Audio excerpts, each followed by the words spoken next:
Welcome to Giving and Generosity, Module 1.1, to plan or not to plan.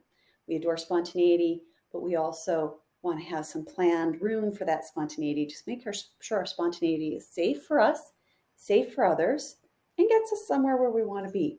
So 1.1, we're talking about family, generosity and giving to our family, and whether we should plan or not to plan, and if we're planning, what that could look like. So when we're talking about planning with our family, go back to square one and think, why am I giving to my family? Something motivated you. You didn't wake up one morning, brush your teeth and say, oh, let's give some money here. So probably it's either because you feel a responsibility, or you think your family is a good investment, or you have a passion and a love and a care for your family and you want to outpour that. So once you've decided I want to give to my family, I want to be generous with them, and you know your why, the question is how much?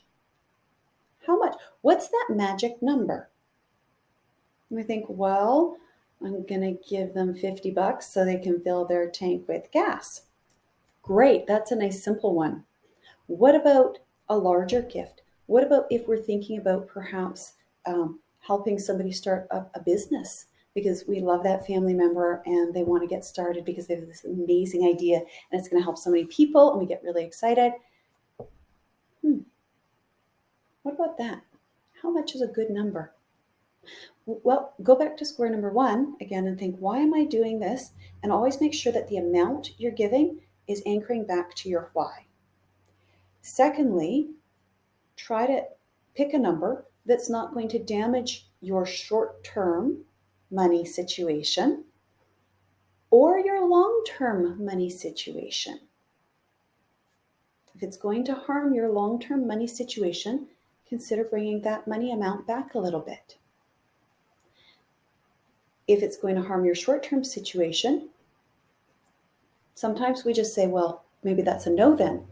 Maybe, but how about just a wait? I think that I can give them this money, but I just need to wait a little bit. I need to arrange a few things, solidify my finances, and then that might be a good option. Or again, we could do a collaboration. Well, I could give maybe this much, and maybe somebody else could help with a bit. It doesn't always have to be a hard yes or a hard no, right? Remember, there's a gray area in between. Be creative. Get your collaborative efforts going with the family, right? And have those conversations so you can feed off of one another. Then the question is, do I give you a chunk of money, say, $100 to buy groceries for a party that we're having because I want to participate and pitch in? That would probably be the most useful for that. Or do I want to give little chunks of money? So if we're planning a party, well, maybe you need $50 today.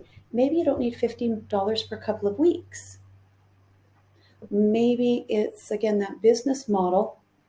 Maybe they have the startup money, but they need some cash flow to help them just get their legs established until it's profitable. So maybe, what if I can pitch in $25 a month? Maybe for 12 months. Would that be more helpful? And again, scale up, scale down. The numbers here aren't what we're targeting. It's more this concept that it doesn't have to be a hard yes or a hard no.